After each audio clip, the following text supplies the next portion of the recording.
കൂട്ടുകാർക്ക് നല്ലൊരു ദിവസം ആശംസിച്ചുകൊണ്ട് മാമ്പഴത്തിന്റെ പുതിയ വീഡിയോയിലേക്ക് സ്വാഗതം. നമുക്ക് നേരെ ഗൗരിയുടെ ശങ്കറിന്റെ ഒക്കെ ഇന്നത്തെ ഒരു അടിപൊളി വിശേഷത്തിലേക്ക് അങ്ങോട്ട് പോയാലോ. ഇന്നത്തെ വിശേഷത്തെ കാണിച്ചിരിക്കുന്നത് കമല ചാരങ്ങാട്ട് വീട്ടിൽ നിന്ന് പടിയിറങ്ങാനായിട്ട് തുടങ്ങുവാണ്. ഇങ്ങനെ എല്ലാവരോടും പോയി പറയുവാണ് പോകുന്ന കാര്യത്തെക്കുറിച്ച്. ഈ സമയത്ത് ശേഖർ പറഞ്ഞു, ഒന്ന് ഇറങ്ങി പോകാവോ, അത്രയും മനുഷ്യന് സ്വസ്ഥത ഇട്ടു, കുറെ സമയം അവള് നിന്ന് നിരങ്ങുന്നേ, ഒന്ന് പോയി തരാമെന്ന് ചോദിക്കണം. കമലയുടെ രണ്ട് കണ്ണുകളും നിറഞ്ഞു വന്നു. തങ്കച്ചു പറഞ്ഞു, നീ ഇനി എന്തിനു വേണ്ടിയിട്ടടി ഈ പൂങ്കണ്ണീർ ഒഴുക്കുന്നേ, നിനക്കൊന്ന് ഇറങ്ങി പോയി തരാമെന്ന് ചോദിക്കുകയാണ്. ഈ സമയത്ത് ഗൗരി അങ്ങോട്ട് ഇറങ്ങി വരുന്നത്. ഗൗരി പറഞ്ഞു, കമലടുത്ത് ഒരിടത്തേക്കും പോകാൻ പോകുന്നില്ലെന്ന് പറയണം. പെട്ടെന്ന് മഹാദേവൻ ചോദിച്ചു, അത് നീയാണോ തീരുമാനിക്കണമെന്ന് ചോദിക്കണം. അതെ, ഇപ്പൊ ഞാൻ തന്നെ തീരുമാനിക്കണമെന്ന് പറയാണ്. ഇനി കമലടുത്തേക്ക് അങ്ങനെ എന്തേലും പോകാൻ കമലടുത്തിനെ പറഞ്ഞു വിടാൻ ഉദ്ദേശം ഉണ്ടെങ്കിൽ അതൊക്കെ നിങ്ങൾ നിങ്ങളുടെ മനസ്സിൽ വെച്ചാൽ മതി എന്ന് പറയണം. തങ്കച്ചി പറഞ്ഞു, ദേ വേണ്ടാത്ത കാര്യത്തിൽ നീ ഇടപെടാൻ വരില്ലേ ഗൗരി. ഈ തങ്കച്ചിയോടും മഹാദേവനോടും ഒക്കെ നിന്റെ കളി ആരാ നീ ശരിക്കും അറിഞ്ഞിട്ടില്ല എന്ന് പറയണേ. പെട്ടെന്ന് ഗൗരി പറഞ്ഞു, എനിക്കറിയാം നിങ്ങളൊക്കെ ആരാന്ന്, അതുകൊണ്ട് തന്നെ ഞാൻ പറഞ്ഞത്, ഒരു കാരണവശാലും കമലടുത്ത് ഈ വീട് വിട്ടു പോകാൻ ഞാൻ സമ്മതിക്കില്ല, ഒരിക്കലും അനുവദിക്കത്തുമില്ല എന്ന് പറയണം. എന്നാൽ നമുക്കതൊന്ന് കണ്ടിട്ട് തന്നെ കാര്യം. ശേഖരൻ അങ്ങോട്ട് ദേഷ്യം വന്നു, നീ അത്രയ്ക്കായോ, നീ കുറെ നാളായി കിടന്ന് അഹങ്കാരം കാണിക്കുന്നത്, നിന്നിന്ന് ഞാൻ ഉണ്ടല്ലോ എന്ന് പറഞ്ഞുകൊണ്ട് ഗൗരിയെ അടിക്കാനായിട്ട് കൈയും പൊക്കിക്കൊണ്ട് ഇങ്ങോട്ട് ശേഖർ വരുവാണ്. ഈ സമയത്ത് ശങ്കർ അങ്ങ് വന്നിട്ട് ആ കയ്യിലേക്ക് അങ്ങ് തടുത്തു.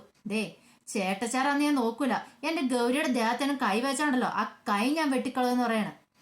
ചേട്ടാന്നും പറഞ്ഞു നടക്കുന്നു, നാണമില്ലേ എനിക്കെന്ന് ചോദിക്കണം. ദേ ശങ്കറെ, നീ മാറി നിൽക്കോട്ടെന്ന് പറയാം. എന്ത് മാറി നിൽക്കാനായിട്ട്? അതെ, എന്റെ കുടുംബ പ്രശ്നം, അതിനകത്ത് കയറി നിന്റെ ഭാര്യ ഇടപെട്ടാണ്ടല്ലോ. എന്താ ഇടപെട്ടാല്? അവിടെ ഈ വീട്ടിൽ തന്നെയല്ലേ ഉള്ളത്, പിന്നെ അവള് പറഞ്ഞ ചീത്തക്കാര്യൊന്നും അല്ലല്ലോ, ഒരു നല്ല കാര്യമല്ലേ. ശേഖരേടൻ ചെയ്തത് ശരിയാന്ന് ശേഖരേടന് തോന്നുന്നുണ്ടോ? പിന്നെ എന്റെ ഗൗരിനെ അടിക്കാനോ എന്തേലും ചെയ്യാനോ ശ്രമിച്ചിട്ടുണ്ടെങ്കിൽ ചേട്ടനാന്നുള്ള പരിഗണനയൊക്കെ അങ്ങോട്ട് മറക്കും, അടിച്ചു പൊട്ടിക്കുമെന്ന് പറയാ ഞാൻ. കാരണം മുത്തശ്ശി ഇത് കേട്ട പതുക്കെ മണികിലിക്ക്. തങ്കച്ചു, നീ എന്താ ശങ്കരെ കാണിക്കുന്നത്, നീ അങ്ങോട്ട് മാറി നിൽക്കാൻ പറയണം. മഹാദേവൻ പറഞ്ഞു, അവന്റെ അഹങ്കാരം, അവന്റെ ഭാര്യയെ കണ്ടുള്ള അവന്റെ അഹങ്കാരം കണ്ടില്ലേ നിൽക്കണം. അതെ, ഭാര്യനെ കണ്ട് തന്നെയാണ് ഞാൻ അവളെ അത്രമാത്രം സ്നേഹിക്കുന്നുണ്ട്. എന്റെ ഗൗരി എനിക്ക് അത്രയ്ക്ക് വിലപ്പെട്ട, അല്ലാതെ ശേഖരേട്ടൻ കമലയടത്തിനെ കാണുന്ന പോലെ അല്ല ഞാൻ എന്റെ ഗൗരിനെ കാണുന്നത്, മനസ്സിലായല്ലോ? അതെല്ലാവർക്കും അറിയാവുന്ന കാര്യമല്ലേ, ഇനി കൂടുതൽ എന്നെ കൊണ്ട് പറയിക്കണ്ട, മര്യാദയ്ക്ക് അങ്ങോട്ട് മാറി നിൽക്കാൻ പറയണം. ശേഖറിന് മനസ്സിലായി, ഇവൻ ചിലപ്പോൾ തല്ലു എന്ന് പറഞ്ഞാൽ തല്ലു മാത്രമല്ല, ചിലപ്പോൾ കൊല്ലുകയും ചെയ്യും. അത്രയ്ക്ക് കട്ടക്കലിപ്പിലാണ് ശങ്കർ നിൽക്കുന്നത്. അല്ല അച്ഛാ, ഞാനൊരു സംശയം ചോദിച്ചോട്ടെ, എന്ത് തെറ്റാ കമലടുത്ത് ചെയ്തേ? ഓ, അപ്പൊ നീ തെറ്റും ശരിയെ കണ്ടുപിടിക്കാറായില്ലേന്ന് ചോദിക്കണം. അല്ല, ചെയ്ത തെറ്റാന്ന് പറഞ്ഞ ഉപകാരമായി, കമലടുത്തേക്ക് ഒരു കുഞ്ഞിനെ പ്രസവിക്കാൻ കഴിവില്ലെന്നും പറഞ്ഞിട്ടാണോ ഉപേക്ഷിക്കുന്നത്? അല്ല, അങ്ങനെ ഈ വീട്ടിൽ നിന്ന് പറഞ്ഞു വേണമെങ്കിൽ അതിന് ഒരു കാരണം വേണമല്ലോ. ഇപ്പൊ അതാ കാരണമെങ്കിൽ അങ്ങനെ ചുമ്മാ അങ്ങോട്ട് ഇറക്കി വിടാൻ പറ്റുമോ? കമലടുത്തേക്ക് കൊടുക്കേണ്ടതെല്ലാം കൊടുത്തല്ലേ വിടാൻ പറ്റുള്ളൂ. ചുമ്മാ ഒരു തെരുവുനായ പോകുന്ന പോലെ അങ്ങനെ ഇറക്കി വിടാൻ പറ്റുമെന്ന് ചോദിക്കണം. ഓഹോ, അപ്പൊ നീ എല്ലാം അറിഞ്ഞിട്ടല്ലേ, നിന്റെ ഭാര്യ നന്നായിട്ട് നിന്നെ ഉപദേശിച്ചു തന്നിട്ടുണ്ടല്ലേ, എന്തൊക്കെ പറയണം എന്തൊക്കെയാന്ന് നിന്നെ പഠിപ്പിച്ച് അങ്ങോട്ട് വിട്ടേക്കുന്നല്ലേ എന്ന് ചോദിക്കണം. പെട്ടെന്ന് ഗൗരി പറയണം, അതെ, ഞാൻ ആരും ഒന്നും പഠിപ്പിച്ചിട്ടില്ല, ഇതൊക്കെ ശങ്കറിന് അറിയാവുന്ന കാര്യങ്ങളാ, ശങ്കറിനല്ല എല്ലാവർക്കും അറിയാവുന്ന കാര്യങ്ങളാ. പിന്നെ കമലടത്തിന് വെറും കൈയോടെ ഇറക്കി വിടാന്ന് ആരും വിചാരിക്കണ്ട, അങ്ങനെ ഇറക്കി വിടണമെങ്കിൽ ഡിവോഴ്സ് കൊടുത്തു വിട്ടോ. ശങ്കറും അത് തന്നെ പറഞ്ഞേ, ഇഷ്ടമില്ലെങ്കിൽ ഒരു കാര്യം ചെയ്യാം, ഡിവോഴ്സ് കൊടുത്ത് അങ്ങോട്ട് വിട്ടാൽ മതി, അപ്പൊ പിന്നെ പ്രശ്നം തീരുമല്ലോ എന്ന് പറയാണ്. ഇത് കേട്ട് മഹാദേവൻ പറഞ്ഞു, അത് നീയാണോ പഠിപ്പിക്കാൻ വരുന്നതെന്ന് ചോദിക്കുവാണ്. ഡിവോഴ്സ് കൊടുക്കണോ വേണ്ടയോന്നൊക്കെ നീ കൂടുതലൊന്നും പറയണ്ട, എന്ത് ചെയ്യണമെന്ന് എനിക്ക് അറിയാമെന്ന് പറയണം. ഈ സമയത്ത് ഗൗരി പറഞ്ഞു, അതൊന്നും നടക്കാൻ പോകുന്നില്ല അച്ഛാ, അങ്ങനെ വെറും കൈയോടെ ഇറക്കി വിടാൻ നോക്കണ്ട, അതിന് നിയമപരമായിട്ട് അതിൻ്റെതായ വകുപ്പുകളൊക്കെ ആണെന്ന് പറയാം. ഓ, നിയമം പഠിപ്പിക്കാൻ വന്നിരിക്കുന്നു, എന്നാ നീ ഒന്ന് പഠിപ്പിച്ച് കാണിക്കുക, എന്തെങ്കിലും നിനക്ക് ചെയ്യാൻ പറ്റുമെങ്കിൽ നീ ഇപ്പൊ ചെയ്യ എന്ന് പറയണം. ഈ സമയത്ത് ഒരു വക്കീൽ അങ്ങോട്ട് വരുന്നത്. വക്കീൽ അങ്ങോട്ട് വന്ന് കയറുകയാണ്. വക്കീൽ വന്നിട്ട് പറഞ്ഞു, ഞാൻ അഡ്വക്കേറ്റ് ഷൈനി, ഹർഷം വക്കീലിന്റെ കൂടെ പ്രാക്ടീസ് ചെയ്യുന്നതെന്ന് പറയാണ്. പിന്നെ പരിചയപ്പെടുത്തുവാണ്. ഓ, അപ്പൊ മഹാദേവന് കാര്യങ്ങളെല്ലാം മനസ്സിലായി. അപ്പൊ നീ വക്കീലിനെ നേരത്തെ വിളിച്ച് കാര്യങ്ങളൊക്കെ ഏർപ്പാടാക്കിയിരുന്നില്ലേ, അപ്പൊ തന്ത്രപരമായിട്ടാണ് നീ നീങ്ങിക്കൊണ്ടിരുന്നത്, ഇപ്പോഴല്ലേ കാര്യങ്ങളൊക്കെ മനസ്സിലാകുന്നത് പറയാണ്. ശങ്കർ പറഞ്ഞു, ഇപ്പം മനസ്സിലായല്ലോ. അപ്പൊ അച്ഛൻ എന്താ പറഞ്ഞേ? ഗൗരിക്ക് എന്താ ചെയ്യാൻ പറ്റുന്നത് ചെയ്യാൻ, ദേ ഇപ്പൊ ചെയ്യാൻ ആള് വന്നേക്കെന്ന് പറയണം. പിന്നീട് ഷൈനി വക്കീൽ പറഞ്ഞതേ, ഒരാളെ അങ്ങനെ പെട്ടെന്ന് ഇറക്കി വിടാൻ പറ്റില്ല, അതിൻ്റെതക്കതായ കാരണങ്ങൾ വേണം. കാരണങ്ങൾ മാത്രമല്ല, ഇപ്പം ശേഖറിന് വേറെ വിവാഹം കഴിക്കണമെങ്കിൽ നിയമപരമായിട്ട് അയാള് വിവാഹം ബന്ധം വേർപ്പെടുത്തിയിരിക്കണം, അല്ലാതെ അയാൾക്ക് മറ്റൊരു വിവാഹം കഴിക്കാൻ പറ്റില്ലെന്ന് പറയണം.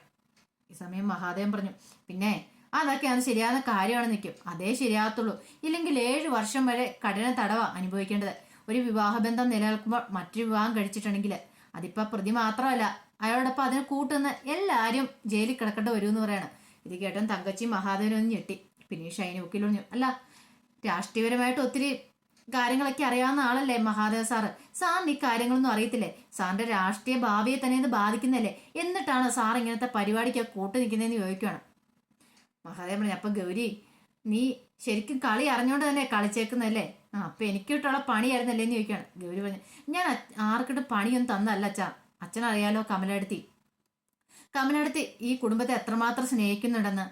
എത്രയോ കാലങ്ങളായിട്ട് കമലടുത്തി ഇവിടെ വന്ന് ഇതിനെല്ലാം കാരണക്കാരൻ ആരാന്ന് അച്ഛനും അമ്മയ്ക്കെല്ലാം നന്നായിട്ട് അറിയാം.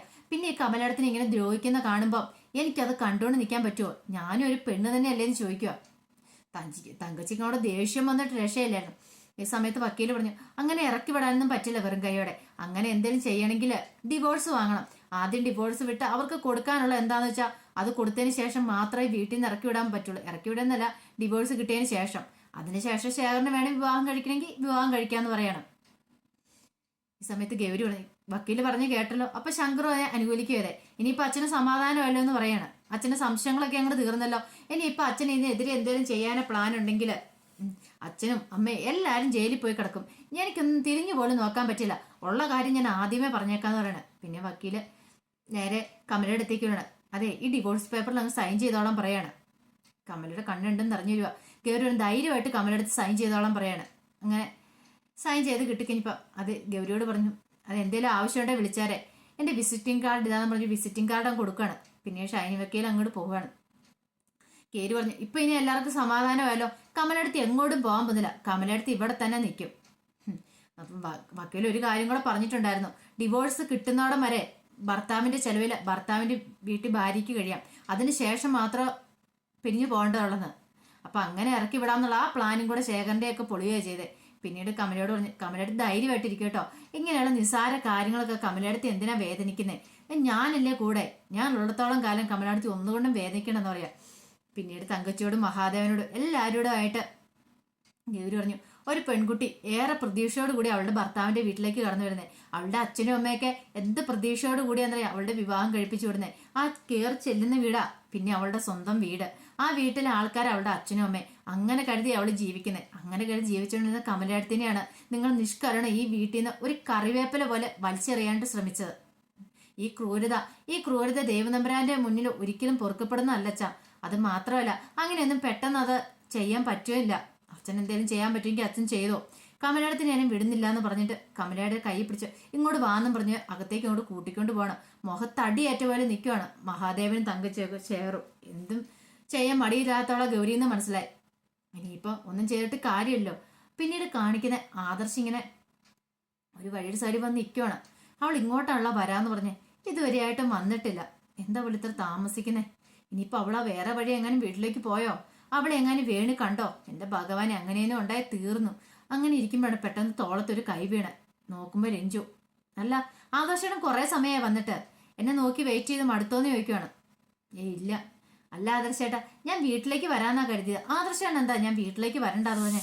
എന്റെ പൊന്നും പിന്നെ രഞ്ജു, നീ ഒന്ന് അടങ്ങിയിരിക്കുക. വീട്ടിലേക്കാണ് വന്നാൽ എന്റെ അവസ്ഥ അറിയാലോ, പിന്നെ എന്താ സംഭവിക്കാൻ പോകുന്നതെന്ന്. ആ വേണി എന്നെ വെറുതെ വെച്ചേക്കളെന്ന് പറയണം. അല്ല ആദർശേട്ടാ എന്നാ ഞാൻ വീട്ടിലേക്ക് വരണ്ടെന്ന് പറഞ്ഞ്? എനിക്ക് അച്ഛനും അമ്മേനെ എല്ലാം കാണണമെന്നില്ലെന്ന് ചോദിക്കണം. അച്ഛനും അമ്മേനെ മാത്രം കണ്ടാൽ മതിയോ? അവിടെ വേറൊരാളും കൂടി ഉണ്ട്, എന്റെ ഭാര്യ. ആ നിനക്ക് അറിയാമെന്ന് ചോദിക്കണേ. ഇതെന്നെ ആദർശേട്ടാ ഇങ്ങനെയൊക്കെ പറയണേ?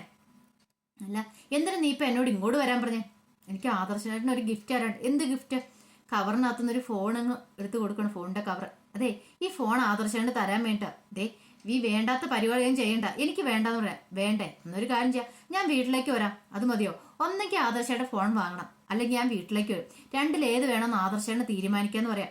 ഈ സമയത്ത് ആദർശം ചുറ്റുമുള്ള ആൾക്കാരൊക്കെ നോക്കുന്നുണ്ട് കേട്ടോ എന്ന് പറയണം. കാണട്ടെ, എനിക്കിപ്പോ എന്താ കുഴപ്പം? ഈ സമയത്ത് ധ്രുവനും അഫ്സലും ഷാനും എല്ലാം മറഞ്ഞു വന്ന് നിൽക്കുന്നുണ്ടായിരുന്നു. അവര് കണ്ടു. പെട്ടെന്ന് ധ്രുവൻ പറഞ്ഞു, എന്തോ ഒരു ഗിഫ്റ്റ് അവനോട് കൊടുക്കുന്നുണ്ട്. ഇനി അവൻ പറഞ്ഞിട്ടെങ്ങാനും അവള് വാങ്ങിച്ചോണ്ട് വന്നോന്നൊന്നും അറിയത്തില്ല. ഇതങ്ങനെ വെറുതെ വിട്ടാ പറ്റില്ല. ഇത് കേട്ടപ്പോ അഫ്സൽ പറഞ്ഞു, ശരിയാ മച്ചാനെ, ഇതങ്ങനെ വെറുതെ വിട്ടാ പറ്റില്ല. ആദർശം അവളും ഭയങ്കര മുടിഞ്ഞ പ്രേമത്തിലാന്ന് തോന്നേ. ഒരു പക്ഷെ അവൻ കല്യാണം കഴിച്ച കാര്യം അവളോട് പറഞ്ഞിട്ടുണ്ടായിരിക്കില്ല. അതുകൊണ്ടായിരിക്കും അവൾ അവന്റെ പുറകെ ഇങ്ങനെ കൂടിയിരിക്കുന്നെന്ന് പറയാണ്. ഈ സമയത്ത് ആകപ്പാടെ പെട്ട് ആദർശിക്കണം. ആദർശം അവസാനം പറഞ്ഞു, ഒരു കാര്യം ചെയ്യും, ഇങ്ങോട്ട് തരാൻ പറയാണ്. അല്ല, ഇങ്ങനെയൊന്നും പറഞ്ഞിട്ട് കാര്യം, ഒന്ന് പുഞ്ചിരിച്ചോണ്ട് വരും, സ്നേഹത്തോടെ പറ തരാനായിട്ട്. അല്ലാതെ ഇങ്ങനെ ദേഷ്യപ്പെട്ട് പറഞ്ഞാലും ഞാൻ തരത്തില്ല, ഞാൻ വീട്ടിലേക്ക് വരുമെന്ന് പറയണം. അവസാനം ആദർശപ്പെട്ടു. ആദർശ് പറഞ്ഞു, ഇങ്ങോട്ട് താന്ന് പറഞ്ഞിട്ട് ചിരിച്ചോണ്ട് പറയാണ്. അപ്പൊ ഇതെല്ലാം കണ്ട് എന്ത് ചെയ്യണമെന്ന് പറഞ്ഞാൽ ധ്രുവനും അപ്സരയും ഷാനും ഒക്കെ നിൽക്കുകയാണ്. അതിന്റെ വിശേഷങ്ങളായിരുന്നു കണ്ടേ. ഇതിന്റെ ബാക്കി വിശേഷങ്ങളായിട്ട് വൈകുന്നേരത്തെ പ്രൊമോയും ഞാൻ വരാം കേട്ടോ. ആദ്യമായിട്ട് കാണുന്നവരാണെങ്കിൽ ചാനൽ ഇഷ്ടപ്പെട്ടൊന്ന് സബ്സ്ക്രൈബ് ചെയ്യാൻ മറക്കരുതേ. അതോടൊപ്പം തന്നെ കണ്ടുകൊണ്ടിരിക്കുന്ന എല്ലാവരുടെ സപ്പോർട്ടിലേക്കും തുടർന്നും പ്രതീക്ഷിച്ചുകൊണ്ട് എല്ലാവർക്കും ഒരിക്കൽ കൂടി നല്ലൊരു ദിവസം ആശംസിച്ചുകൊണ്ട് നിർത്തുന്നു. നന്ദി.